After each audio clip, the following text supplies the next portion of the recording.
Lakini la pili, tumeanza kuona mtiririko au mwenendo wa wanaharakati ndani ya region yetu hii kuanza kuvamia na kuingilia mambo yetu huku.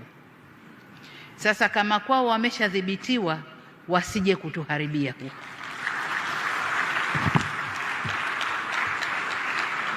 Tusitowe nafasi. Walishaharibu kwao, walishavuruga kwao. Nchi iliyobaki haijaharibika.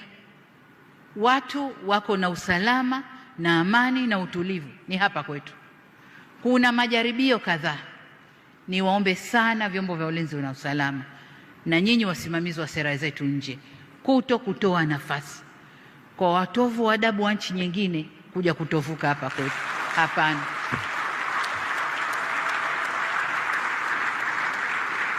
Nimeona klipu kadhaa za kunisema niko bias na nini.